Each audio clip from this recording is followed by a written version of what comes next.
Hi everyone, welcome to my channel education का element. और इस पर्टिकुलर वीडियो में हम पढ़ने वाले हैं Berliner's stages of development of a teacher. और ये पर्टिकुलर वीडियो है एमएड के perspectives research and issues in teacher education. और ये पर्टिकुलर सब्जेक्ट है एमडीयू के एमएड के अंदर। ठीक है, एमएड थर्ड सेमेस्टर का टॉपिक है ये। और बहुत सिंपल वे से जल्दी से इसको पढ़ते हैं, बहुत ईजी टॉपिक है। 5 स्टेजेस हैं, उसी के बारे में बर्लिनर ने बताया था और वही हमें पढ़नी है। तो इन्हीं का एक कोट है कि what looks to be so easy for the expert and so clumsy for the novice is the result of thousands of hours of experience and reflection।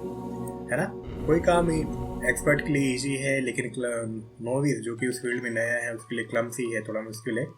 तो उसमें क्या फ़र्क है? उसमें हज़ारों घंटे का एक्सपीरियंस और रिफ्लेक्शन का फ़र्क है। ठीक है, क्योंकि एक्सपीरियंस जब ही होता है जब हम उस पर अपनी गलतियों को रिफ्लेक्ट करते रहते हैं, उनसे कुछ ना कुछ सीखते रहते हैं, उनसे फीडबैक लेते रहते हैं।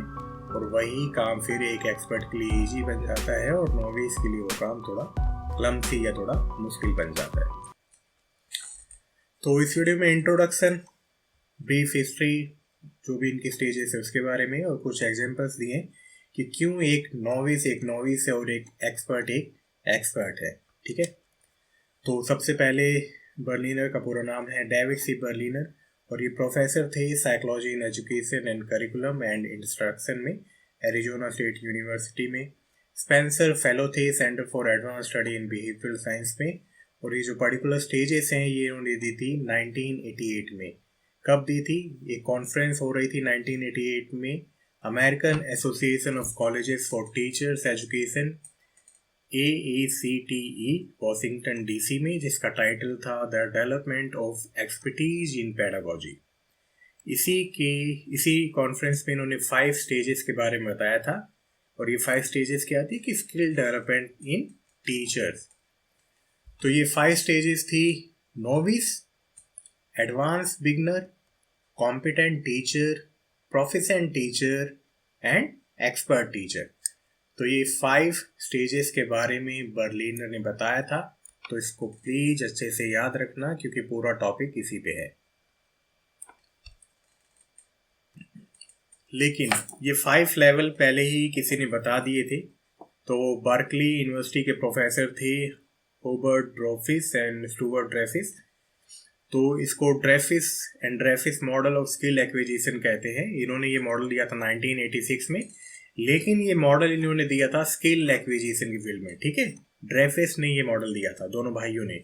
तो इसमें इन्होंने बात कही थी नोविस की, एडवांस बिगनर की, कॉम्पिटेंस के बारे में, थोड़े नाम अलग है जो भी इन्होंने दिए थे, प्रोफिशिएंसी और एक्सपर्टीज। ठीक है, लेकिन उन्होंने कहा था कि किस तरह से स्किल एक्विजिशन होता है, किस तरह से स्किल एक पर्सन में एक्वायर होती है, उसके बारे में कहा था। लेकिन टीचिंग के रिलेशन में कोई भी ऐसा मॉडल नहीं था।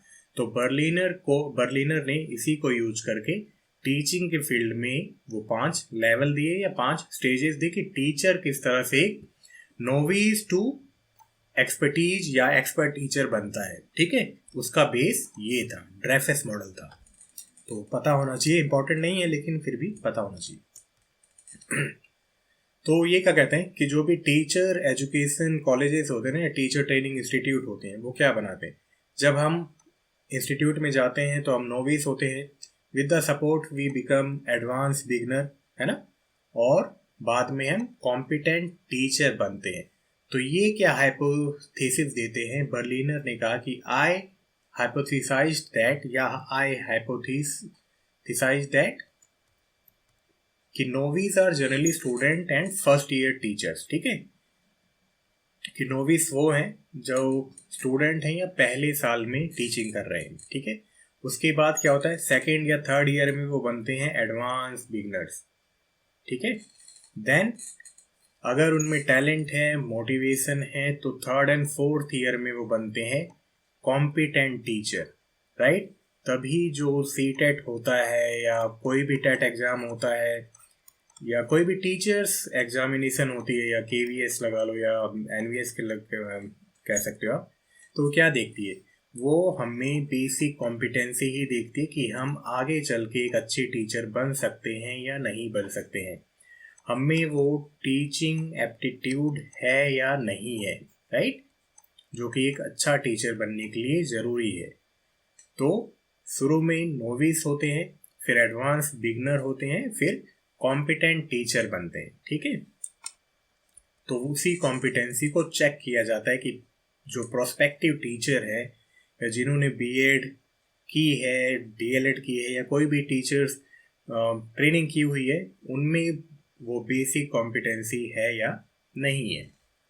देन ये कहते हैं कि कुछ और आगे चले जाते हैं, अगर उसी फील्ड में रहते हैं तो वो बन जाते हैं प्रोफिशिएंट टीचर, और कुछ बन जाते हैं एक्सपर्ट अगर वो सेम फील्ड में है, राइट, है ना। अगर फील्ड चेंज कर देंगे तो हम फिर वो वही ये सभी चीज़ें किस में होंगी, दूसरी फील्ड में होंगी। लेकिन अगर टीचिंग की बात करें तो हम पहले नोविस होते हैं, फिर एडवांस बिगनर होते हैं, देन कॉम्पिटेंट टीचर होते हैं, देन प्रोफिशिएंट टीचर होते हैं, देन हम बन जाते हैं एक्सपर्ट टीचर, ठीक है। तो ये बेसिक सा इनका वो था। लेकिन इन्होंने एक और बात कही, इन्होंने कहा कि सभी एक दूसरे से अलग हैं और हम सब में इंडिविजुअल डिफरेंसेस है।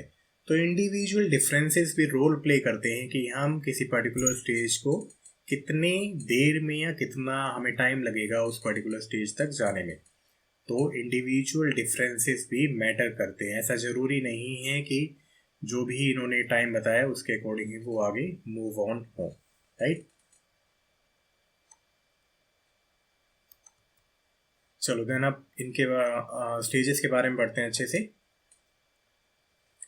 तो नोविस को क्या कहते हैं, जो भी नया होता है पहले क्या करता है, वो जो भी रूल्स एंड रेगुलेशंस हैं उनको कंफर्म करता है या उनको फॉलो करता है, ठीक है। मतलब एक ऑब्जेक्टिव तक पहुंचने के लिए जो भी चीज़ें बताई हुई हैं, एक नोविस वही चीज़ें फॉलो करके वहां तक जाएगा, मतलब प्रॉपर रूल्स एंड रेगुलेशन को फॉलो करेगा। यहाँ पे objectives, facts and features of situation के बारे में नोविस सीखता है, ठीक है। और यहाँ पे बेसिकली क्या है, एक्सपीरियंस गेन करता है ताकि वो नेक्स्ट स्टेज पे जा सके। और नेक्स्ट स्टेज कौन सी है यहाँ पे, एडवांस्ड बिगिनर की। यहाँ पे जो भी एक्सपीरियंसेस थे, जो भी हमने सीखा है, उसको वर्बल नॉलेज के साथ हम कनेक्ट करते हैं, कंबाइन करते हैं, ठीक है। और कौन सी सिमिलैरिटीज हैं, उन्हीं सिमिलैरिटीज के अकॉर्डिंग हम काम करते हैं, है ना। और इसमें क्या होता है, एपिसोडिक नॉलेज भी हमारी एनहेंस होती रहती है। एपिसोडिक नॉलेज का मतलब है हम इवेंट्स को कनेक्ट करके चलते हैं, इसलिए कनेक्ट करके चलते हैं कि सेम इवेंट आए तो हम वही चीज करें, राइट। देन इसमें हम ये सीख जाते हैं कि कब रूल्स को फॉलो करना है, कब उनको इग्नोर करना है, कब उनको ब्रेक करना है। देन ये कहते हैं कि यहाँ पे जो एक्सपीरियंसेस हैं वो बिहेवियर्स को इन्फ्लुएंस करते हैं। जैसा भी हम सीखते रहेंगे, हमारे एक्सपीरियंस, हमारे पास्ट एक्सपीरियंस हमारे फ्यूचर के बिहेवियर्स को इन्फ्लुएंस करेंगे, अफेक्ट करेंगे, ठीक है। और हम उसी वे में आगे बढ़ते जाएंगे। इन्होंने एक और बात कही कि एडवांस बिगिनर में क्या होता है, लैक ऑफ रिस्पॉन्सिबिलिटी होती है, क्योंकि अभी भी क्या है, वो एडवांस मतलब सीखने वाले स्टेज पे है या बिगिनर वाली स्टेज पे है, राइट। चलो देन आते हैं स्टेज 3, जिसमें ये बात करते हैं कॉम्पिटेंट टीचर की। तो कॉम्पिटेंट टीचर वाले स्टेज पे क्या होता है, कॉन्शियस चॉइस बनाने लगता है। उसे पता होता है टीचर को कि वो क्या कर रहा है, उसकी प्रायोरिटीज क्लियर हैं और वो प्लान्स को डिसाइड करने लगता है, और उसे पता होता है कि वो प्लान्स उसको कहाँ पे ले जाने वाले हैं, राइट। तो स्टेज पे ये चीज़ें होती हैं। देन वो रैशनल गोल्स की तरफ बढ़ता है थ्रू सेंसिबल मीन्स, मतलब उसके कुछ गोल्स हैं और उसे पता है, एक टीचर को पता है, कॉम्पिटेंट टीचर को पता है कि कौन से सेंसिबल मीन्स को वो फॉलो करके यहाँ तक पहुँच सकता है, ठीक है। और जो सेंसिबल मीन्स नहीं है या जो उसको उस रास्ते पे नहीं ले जाते हैं, वो उसको नहीं चूज करेगा। तभी तो कॉम्पिटेंसी आई है। देन स्टेज पे क्या होता है, उसे पता है किन चीज़ों पे अटेंशन देनी है, किन को अटेंड करना है या किसको इग्नोर करना है ना। जैसे स्टूडेंट कुछ भी कहते रहते हैं, लेकिन एक टीचर को पता है स्टेज पे कि किन बातों पे ध्यान देना है, किन बातों पे अटेंशन देना है, किन बातों को इग्नोर करना है। तो स्टेज की एक खासियत है। देन स्टेज पे वो करिकुलम या इंस्ट्रक्शंस को डिजाइन करने लगता है ना। और किस टॉपिक पे रहना है, किस टॉपिक से मूव ऑन करना है, they know very well. Then उसे पता है कि उसके चारों तरफ की सिचुएशन क्या है, they can handle, they can control what is happening around them, right? These all are characteristic of a competent teacher. Then यहाँ पे रिस्पॉन्सिबिलिटी और ज़्यादा आ गई है. पिछले स्टेज में there was no responsibility, but at this stage teacher feel more responsible, right? Suppose हम किसी भी टीचर कॉलेज में एडमिशन लेते हैं या टीचर ट्रेनिंग इंस्टीट्यूट में एडमिशन लेते हैं. पहले हम नोविस होते हैं, है ना, then we become advance beginner. फिर जब हमारी इंटर्नशिप होती है तो हम थोड़ा थोड़ा रिस्पॉन्सिबली बिहेव करने लगते हैं. हम में वो कॉम्पिटेंसी धीरे धीरे डेवलप होने लगती है, राइट? तो यहाँ से आप समझ सकते हो. इन स्टेजेस को ना आप अपनी लाइफ में कनेक्ट करके देखो. बीइंग ए prospective teacher या being a teacher, we all can relate these stages with us. चलो, देन ये कहते हैं कि competent teacher अभी भी क्या है, फास्ट नहीं है. एक मिनट, यहाँ पे फास्ट नहीं है, फ्लूइड नहीं है और फ्लेक्सिबल नहीं है. ये सभी चीज़ें कहाँ आएंगी? अगली स्टेजेस में आएंगी, ठीक है? तो यहाँ पे ये बात करते हैं प्रोफिशिएंट टीचर की. इस स्टेज पे क्या हो रहा है? टीचर माइक्रो एडजस्टमेंट करने लगा है.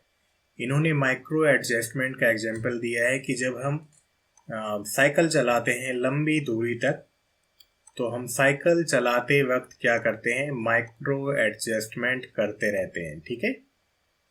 क्यों? क्योंकि हमें दूर तक जाना है एंड वी नो कि कब पैडल ज़्यादा मारने हैं और कब पैडल कम मारने हैं, ठीक है? तो यहाँ पे माइक्रो एडजस्टमेंट एक टीचर सीख जाता है ताकि हम लंबी दूरी तक चल सकें, है ना? वो चीज़ें कहाँ से आई हैं? वो चीज़ आई हैं एक्सपीरियंस से. देन इस स्टेज पे इन्होंने टीचर को कहा है कि ये इंट्यूटिव हो गया है, इंट्यूशंस आने लगी हैं. यहाँ पे ये कहते हैं इंट्यूशंस का मतलब ये नहीं कि मिरेकल होने वाला है. वो इंट्यूशन कहाँ से आई हैं? वो इंट्यूशंस आई हैं थ्रू देयर एक्सपीरियंसेस, राइट? जो भी एक्सपीरियंस हुए हैं पास्ट में, जो भी स्टेजेस से एक टीचर गुजरा है, वहाँ पे उसने बहुत सारी चीज़ें सीखी है और इन एक्सपीरियंस को इन्होंने नाम दिया हॉलिस्टिक रिकग्निशन सिमिलैरिटीज. कि सिमिलर सी कंडीशन है तो क्या होने वाला है, अगर कंडीशन डिफर है तो क्या होने वाला है. तो उसके लिए एक टीचर के अंदर, एक प्रोफिशिएंट टीचर के अंदर ऑलरेडी एक इंट्यूशन आ जाता है कि कहाँ पे सिचुएशन जा रही है. इसके लिए एक एग्जाम्पल भी दिया इन्होंने कहा है कि when a teacher notices without conscious effort that today's mathematic lesson is bogging, कि आज का भी मैथमेटिक लेसन जो है वो बॉगिंग होने वाला है. क्यों? क्योंकि सेम रीजन जो कि लास्ट वीक के स्पेलिंग लेसन से रिलेटेड थे. मतलब आज भी वही सिचुएशन है जो पिछली स्पेलिंग लेसन में थी और फिर उसे पता है कि उसे इंट्यूशन आ रही कि अभी भी वैसा ही हाल होने वाला है जैसा पिछले हफ्ते था, ठीक है? लेकिन ये इंट्यूशंस क्यों आई है? ये इंट्यूशंस आई हैं हॉलिस्टिक सिमिलैरिटी रिकग्निशन की मदद से. जो भी चीज़ें उसने एक्सपीरियंस करी हैं इससे पहले, है ना? ऐसा थोड़ी ना होता है इंट्यूशन बिल्कुल डायरेक्ट आ जाती है कि एकदम से कोई प्रकट हो गया और हमारे सामने इंट्यूशन आ गई. Intuitions we should have previous experiences. On the basis of previous experiences, intuitions we have intuition that something is going good or something is going to happen for the bad, right?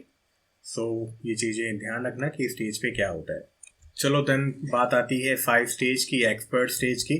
तो यहाँ पे ये क्या कहते हैं, इन्होंने कुछ बातें कही कि अगर नोविस को, एडवांस बिगनर को एंड कॉम्पिटेंट टीचर्स को कहा गया है रैशनल, प्रोफिशिएंट टीचर को कहा गया है इंट्यूटिव, देन ये कहते हैं कि हम एक्सपर्ट्स को रख सकते हैं इरेशनल और रेशनल. ये इन्होंने लिखा है, ठीक है? मैंने लिखा है तो इनकी लैंग्वेज में यही है. इसको इरेशनल मत लिखा है ना, क्योंकि इन्होंने यही लिखा है और रेशनल, है ना? कि अगर हम नोविस को, एडवांस बिगनर को और कॉम्पिटेंट परफॉर्मर्स को कह सकते हैं रैशनल, प्रोफिशिएंट को कह सकते हैं इंट्यूटिव, तो हम एक्सपर्ट को कहेंगे अरैशनल, ठीक है?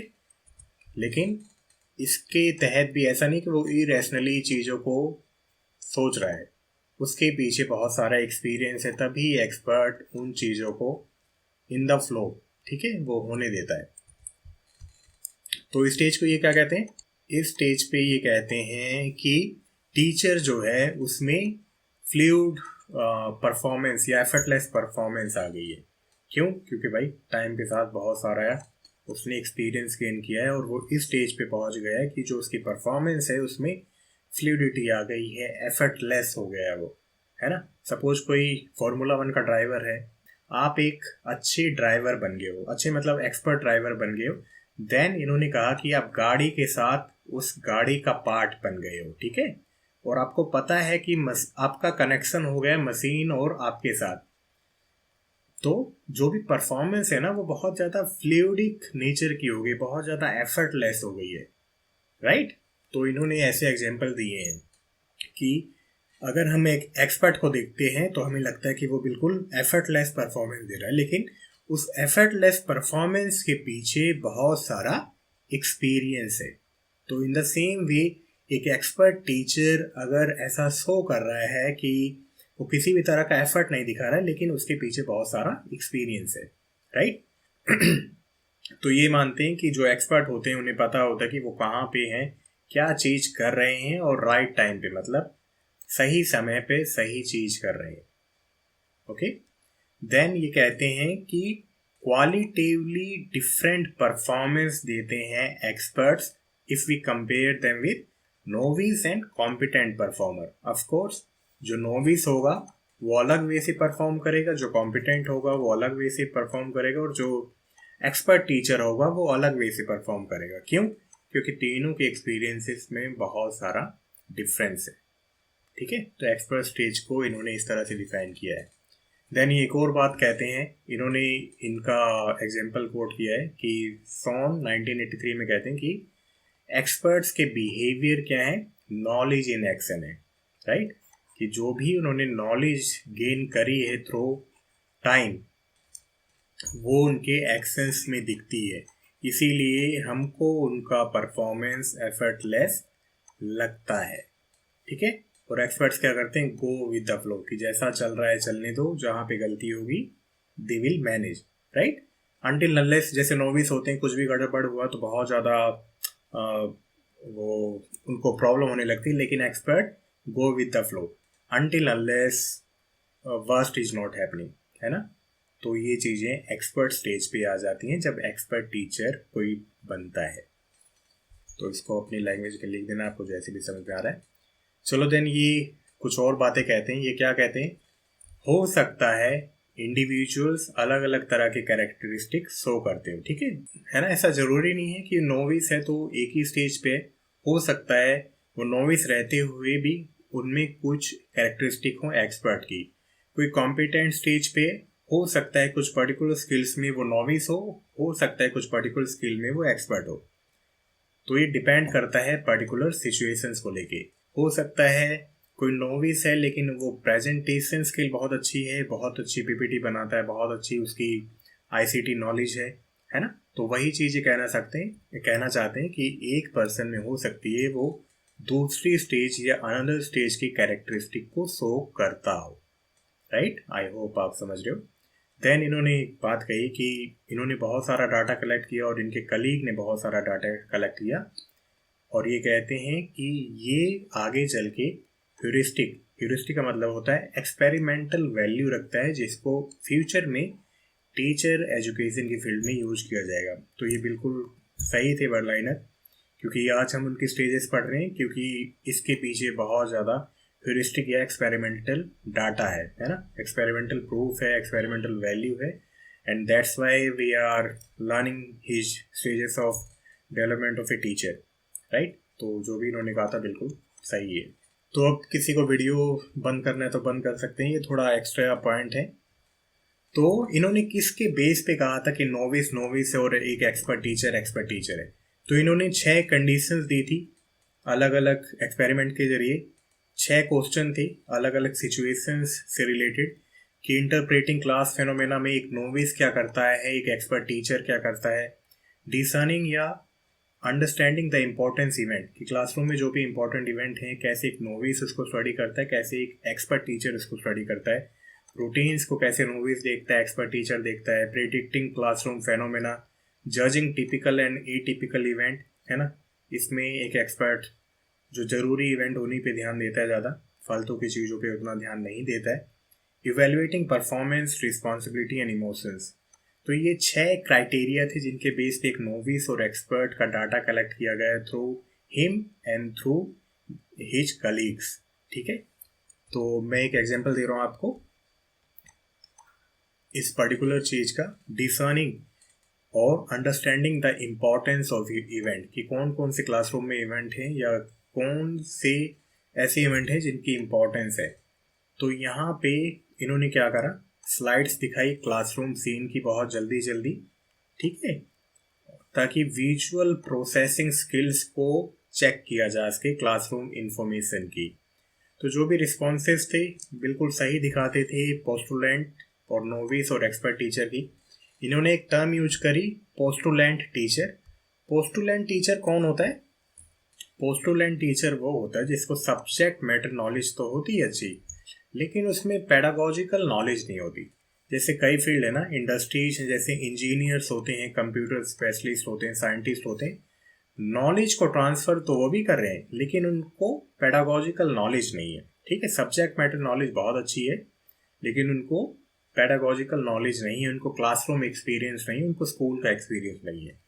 तो उसको इन्होंने कहा है पोस्टुलेंट टीचर्स। ठीक है, तो अब थोड़ा पढ़ते हैं।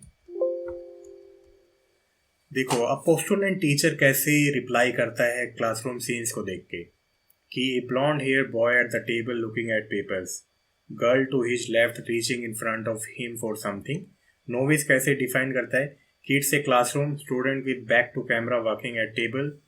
Novice again, a room full of student sitting in table. अब एक्सपर्ट कैसे रिप्लाई करते देखो, it's a hands on activity of some type, group work with a male and female of maybe late junior high school age. Then दूसरा expert कहता है कि it's a group of student may be doing small group discussion on a project as the seats are not in the row. है ना? तो आप यहाँ से देख सकते हो कि पोस्टुलेंट टीचर ने कैसे डिस्क्राइब किया सिचुएशन को, नॉविस ने कैसे किया, एक्सपर्ट ने कैसे किया। तो यहाँ से आप बहुत इजीली देख सकते हो कि कैसे एक नोविस ने, कैसे एक पोस्टुलेंट ने और कैसे एक्सपर्ट टीचर ने रिप्लाई किया। तो ये कहते हैं कि जो एक्सपर्ट्स होते हैं ना, वो बहुत ही ज़्यादा डिस्क्रिप्टिव फॉर्म में बताते हैं कि पर्टिकुलर सिचुएशन में क्लासरूम में क्या हो रहा है या किसी भी क्लासरूम एक्टिविटी से रिलेटेड वो जो भी बताते हैं वो बहुत ज़्यादा डिस्क्रिप्टिव होता है, डिटेल्ड होता है, राइट। जो पोस्टुलेंट होते हैं, नोविस होते हैं, वो अलग वे में रिस्पॉन्स करते हैं। तो इसी तरह से इनकी 6 एक्टिविटीज़ थी जिनके बारे में इन्होंने बताया, क्योंकि उसी के बेस पे इन्होंने डाटा कलेक्ट किया था और उसी के बेस पे बताया था कि क्यों एक नोविस नोविस है, क्यों एक एक्सपर्ट एक्सपर्ट है, राइट। तो आई होप आपको बहुत अच्छे से समझ में आया होगा अभी ये वीडियो। इसमें कुछ रेफरेंस है, ये वाला रेफरेंस आप ज़रूर जाके पढ़ना, मैं इसका लिंक दे दूँगा, ठीक है। तो इसमें बिल्कुल डिटेल्ड में है, जो क्वेश्चन दिए हैं मैंने इसी PDF से दिए हैं। बाकी आप जाके चेकआउट कर सकते हो ड्रेफर्स की मॉडल्स ऑफ स्किल एक्विजिशन के बारे में, ड्रेफर्स की, ठीक है। तो बाकी भी रेफरेंस आप जाके चेकआउट करना। एंड इस वीडियो में इतना ही था। आई होप आपको अच्छे से समझ में आया होगा। मिलते हैं नेक्स्ट वीडियो में। Till then bye bye, take care.